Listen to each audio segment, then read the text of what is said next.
สบายดีเด้อสบายดีพี่น้อง FC เบอร์สุขเนาะพ่อกันคือเก่าคือเดิมพี่น้องกับซ่องสาวบนมาบ้านเฮาเนาะพ่อกันในตอนเศร้าพี่น้องเอ้ยในตอนเศร้าอยู่บ้านเนาะอ่าครึ้มฟ้าครึ้มฝนพี่น้องเอ้ยถึงฤดูฝนมาแล้วใกล้สิฮอดเนาะผู้ลังคนกับหวานก้าแล้วก็มีพี่น้องเอ้ยหวานก้าออกให้ออกนะเนาะมื้อนี้พ่อกันกับฝนตกพี่น้องเศร้านี่ฝนตกตอนเศร้านี่แต่ว่าตอนนี้ก็ยังมืดอยู่อากาศเย็นๆเนาะถึงฤดูกาลพี่น้องเดือน6เนาะก็ตกก้าปกติของชาวไร่ชาวนาชาวหัวชาวสวนเฮาพี่น้องเลยเพื่อทั้งสบุญกาเนาะพบกันมานี่ก็ในสั่งบล็อกพี่น้องแวะสั่งบล็อกเมื่อวานนี่บล็อกมากะเกียมไว้ขันห้องนอนพี่น้องเนาะทาง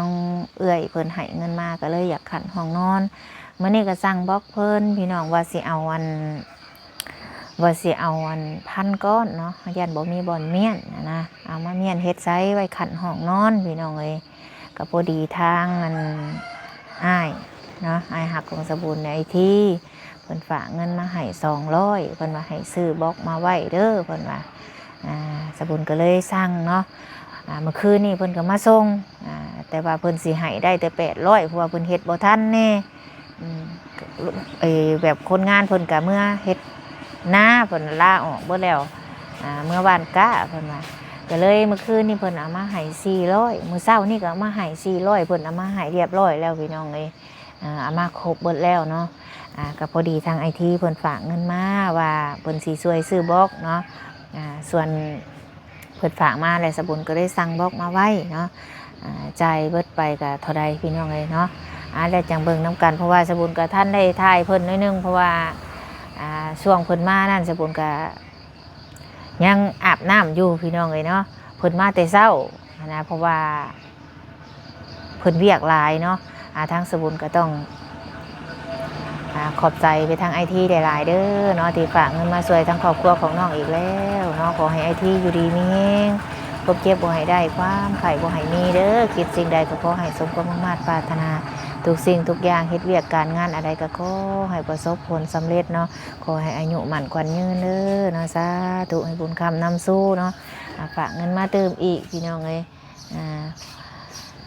200เพิ่นน่ะให้ซื้อบล็อกมากอซะว่าซั่นเนาะสบุญก็เลยสั่งมาพี่น้องเอ้ยถามสร้างเนาะอยากเอาสร้างมากอห้องพี่น้องเอ้ย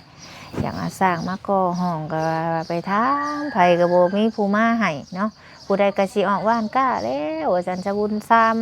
ำลายกุ้มพี่น้องสร้างนะลายอยู่แต่ว่าแต่ละคนเพิ่นบ่ว่างบ่แม่นบ่ว่างดอกบ่ได้แม่นว่าว่างหยังบ่เพิ่นออกไปให้ไปหน้าเพิ่นเฮ็ดว่านก้าเพิ่นว่านะถ้าว่าเฮ็ดได้ก็ไถหุดแล้วพุ่นแล้วมันแดดมันหยังว่าจะไปเฮ็ดเดี๋ยวนี้บ่ได้เขาเจ้าไปว่านก้าว่าซั่นนะทางสบุญก็ถามพยายามถามหาสร้างคันสิให้พ่อสุขใส่เฮ็ดผู้เดียวมันก็นานแล้วพี่น้องเพราะว่าพอสุกไส้กับว่าประมาณวันอาทิตย์นี่มาจักหรือว่าจังใดได้ยินเพิ่นว่าสิเฮ็ดก้าทางนี้ก็ได้เนาะเพราะว่าชาวนาบัดเตรียมแนวนี้พี่น้องเลยเพราะว่าจังจะบุญก็ได้เงินจากเอื้อยจากอ้ายเพิ่นนั่นแหละเนาะมาช่วยเนาะสำเร็จแล้วไปขั้นตอนนึงนะบัดนี้ทั้งเอื้อยทั้งอ้ายเพิ่นผัดอยากให้เฮ็ดห้องนอนลูกก็หลายเพิ่นว่าผัดบ่มีห้องนอนนี่นอนใช้นอนเดี่ยวไปก็เห็นครูโคโลอยู่เพิ่นว่าเนาะทางเอื้อยเตี้ยก็ฝากมาให้วันนี้ก็เลยไอทีเพิ่นฝากมาตื่มอีกก็เลยเอาเงินของไอทีนี่ไปซื้อบล็อกเนาะก็สิเงินของเอื้อยเตี้ยก็สิไว้เตรียมไว้ให้ค่าสร้างค่ายังนั่นแหละพี่น้องกันว่าสร้างเพิ่นมาก็ได้เนาะเดี๋ยวสิไปเบิ่งกองบล็อกก่อนพี่น้องเนี่ยพี่น้องสภาพอากาศบ้านเฮามานี่ก็ได้เบิ่งเนี่ยสภาพอากาศบ้านเฮาฝนตกใส่กับใบไม้กับป้งเขียวแล้วใบมะเขียบใบมะฮุ่งนะมีเบิดนี่กองทรายนี่พี่น้องว่าสิตักเข้าไปอยู่แต่ว่าอยากให้เพิ่นก่อแล้วซะก่อน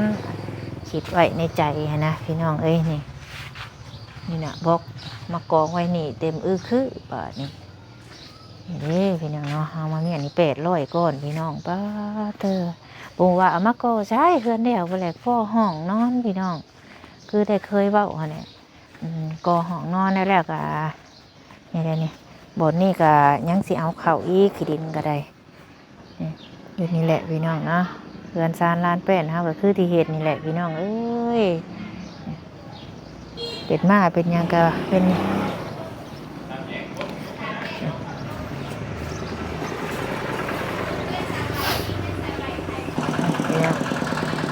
เรือนไผล่ะโอ้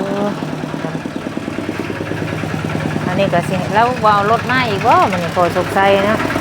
แล้วเอาออกเบิดและออกหน้าเบิดพี่น้องเลยจักเฮาสิเฮ็ดแนวใดบาดนี้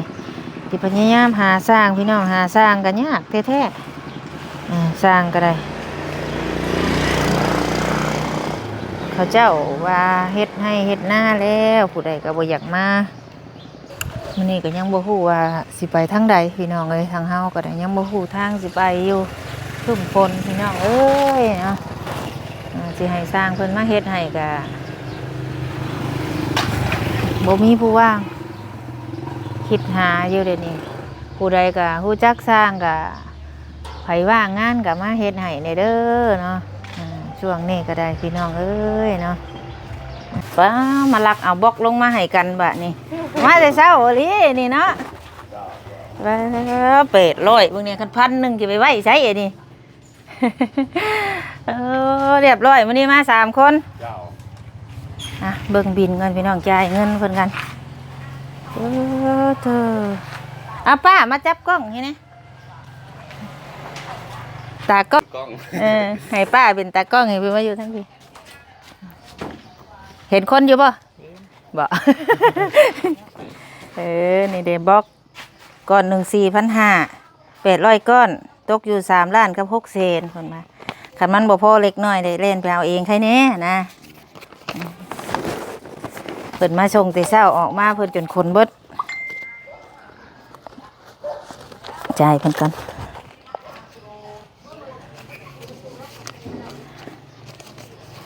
ด้านจะนับเบิ่งดูเป็นแหนบเด้อ3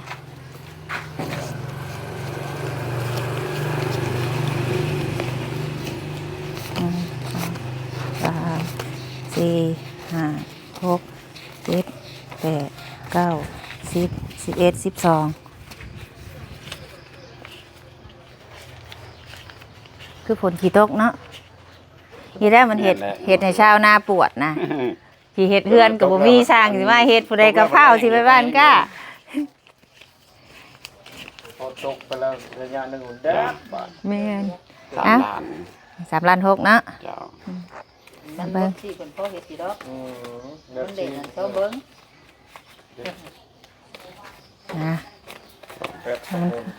แม่น8-2 หนครับไก่ก็บ่2 ปีสิมีทีนึงโดยขอบใจเด้อครับมาแต่เช้าเที่ยวแรกได้เนาะเที่ยวแรกมาเริ่มต้นเรียกมาแล้วเก็บบอกกันโหลดมาพี่โดยเจ้าเพิ่นเอามา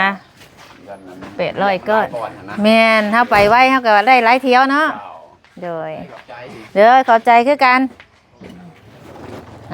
บะนี่ป้าเฮ็ดฉ่วมให้ป้ากันนี่สิขันฉ่วมให้ป้าเหล่ได้พี่น้องเอ้ยผู้พี่น้องเอ้ย1,000นี่จักสิช้ำได้พี่น้องนะอันนี้800เพิ่นเทมนะ10ก้อนเพิ่นว่าเพิ่นเทมโอเคได้พี่น้องเอ้ยคือว่าจังซี่เนาะพี่น้องเนาะส่วนขันห้องนี่ก็บล็อกมาเป็นที่เรียบร้อยแล้วพี่น้องแต่ว่ายังบ่ทันมีสร้างมาเฮ็ดตอนนี้น่ะยังบ่ทันได้มีสร้างมาเฮ็ดกำลังหาอยู่พี่น้องเอ้ยไปถามผู้ใดก็มีแต่ว่าโอ้ยสิไถหุดหน้าแล้วสิบ้านกล้าแล้วซั่นเนาะมื้อเช้านี่ก็ไปหาเลาะถามหลายคนพี่น้องเขาเจ้าก็พุ่นแล้วคันว่าอันนั้นก็ไถหุดแล้วพุ่นแล้วว่าซั่นเนาะเดี๋ยวสบุญก็สิพยายามหาสร้างพี่น้องเนาะเพราะว่าทางเอื้อยอ้ายเพิ่นก็ช่วยมาแล้วเพิ่นก็อยากให้เฮามีห้องอยู่ห้องนอนที่ดีเพิ่นว่าเนาะเพราะว่าเฮาน่ะก็แต่เกิดมาเพื่อนเฮาบ่เคยมีห้องนอนนะส่วนที่ห้องนอนสบุญนอนทุกมื้อนี่ก็หากระขันปีกายนี่พี่น้องเอ้ยแต่ก่อนก็บ่มีดอกแบบชุมเฮาพากันนอนไปเลยเอาตู้เอาหยังขันกั้นไปเนาะพี่น้องเดี๋ยวคลิปนี้สบุญก็บ่เว้าหลายดอกซ้ำนี่แหละมื้อนี้ก็ได้ครึ้มฝนมาเลยนี่ปล่อยๆมาแล้วพี่น้องเอ้ยแล้วนี่ เอาคอยเฮ็ดคอยหาไปเฮาก็ได้หาสร้างพี่น้องเนาะอ่ะ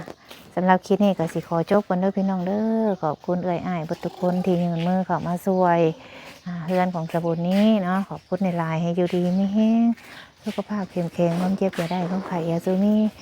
เนาะให้อายุมันยืนเบิดสุขสุขคนเด้อพบกันคลิปหน้าพี่น้องสำบายดี